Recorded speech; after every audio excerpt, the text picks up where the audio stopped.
Hello friends, in this video we'll talk about acidic amino acids.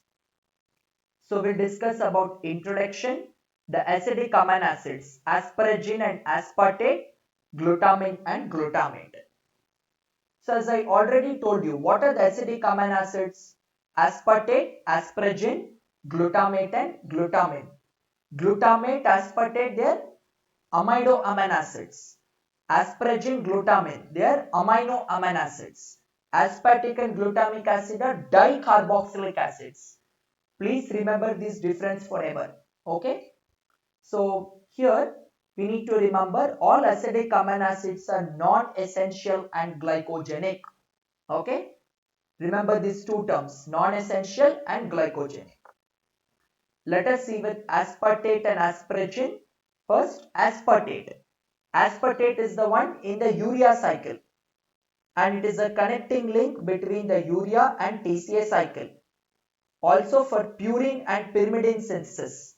Purine N1, pyrimidine C4, C5, C6 and N3. Now if I remove this C6 and N3 and put N7 instead, what will happen? That is glycine. C4, C5, N7 is derived from glycine.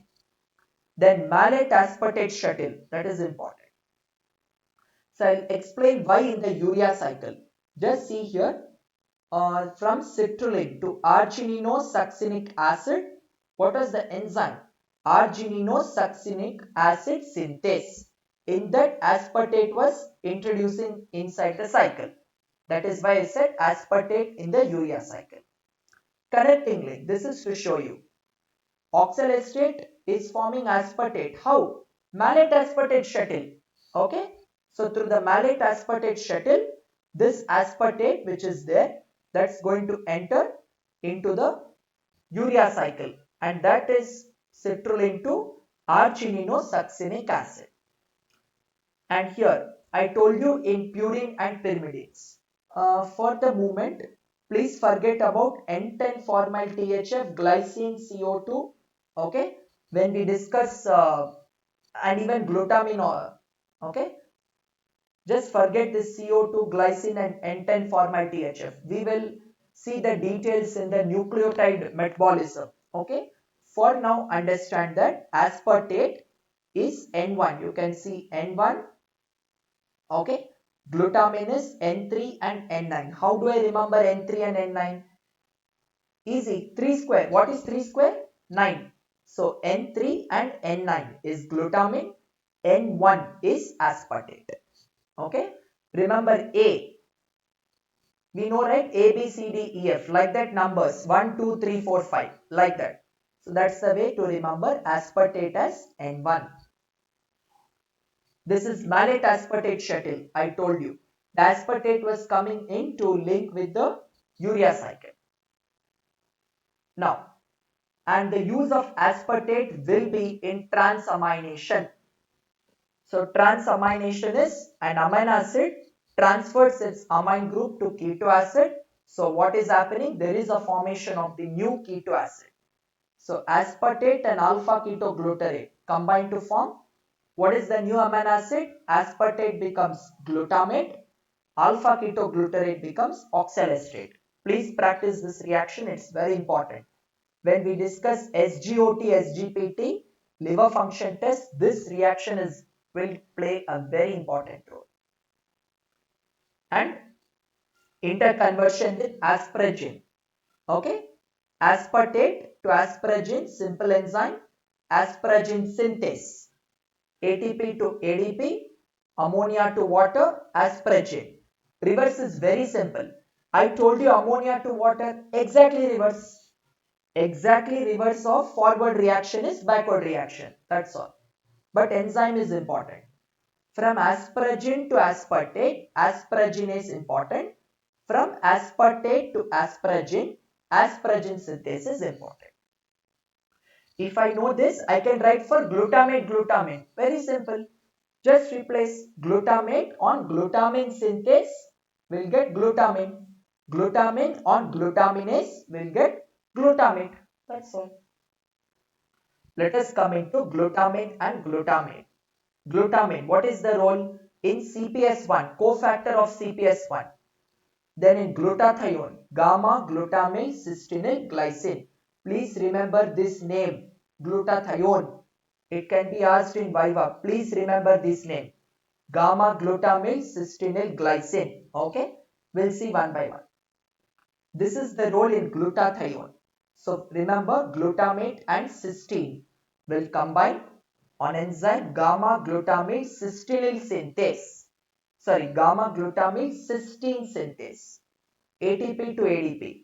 Remember, in both the steps, ATP ADP is common. Okay. There is little difference. I'll explain. Gamma glutamyl cysteine synthase enzyme. It forms gamma glutamyl cysteine. Is it a dipeptide? Absolutely, it is a dipeptide. What is a dipeptide? Please don't go into the assumption that dipeptide means two peptide bonds. No. Please remember that dipeptide means there is only one peptide bond. There are two amino acids, but bond is only one. Okay. Tripeptide means two bonds, like that. So there is reduction of only one. Now coming back to the point, gamma glutamyl cysteine on glutathione synthase. What I told you the name of glutathione? See here, gamma glutamyl cystinyl glycine synthase. There is addition of the glycine, will get glutathione. So very important. Okay. And let us see with why in the urea cycle. I told you CPS1 that was catalyzing what? Ammonia carbon dioxide were combining to form CP, carbamyl phosphate. Here you can see NAG is the cofactor. Okay. That's the reason in urea cycle. Now GABA shunt is important. What is GABA shunt? Only so glutamate on decarboxylation, GABA, that is gamma aminobutyric acid. Then GABA on dehydrogenase, then GABA will form succinate. Just remember, simple, just remember this. Glutamate on decarboxylation, GABA. GABA on dehydrogenation will form succinate. Succinate enters TCA cycle. So before that, what is the role of GABA? GABA is an inhibitory neurotransmitter and its deficiency will be there in vitamin B6. So vitamin B6 deficiency is related to GABA. Okay. Let us see with glutamate. The main important thing I want you to remember in glutamate is acid-base balance, excretion of ammonium. So you might have recollected by now that the last step of the renal mechanism is this only, ammonia excretion. So here sodium from the tubular lumen is entering into plasma. In the tubular cell, water carbon dioxide combined by enzyme carbonic anhydrase will get carbonic acid. Then carbonic acid forms H plus and bicarb. Bicarb is for the chloride shift. Now this H plus from the cell is going into the lumen. This is going to combine with ammonia. Where we are getting it? From glutamine to glutamate. By glutaminase enzyme, I told you ammonia is releasing. This ammonia from the tubular cell enters the lumen, combining with a H plus to form ammonium. This is the role in acid-base balance. So references from where I took the pictures. Now this brings us to end of this video. Thank you so much. I'll see you in the next video.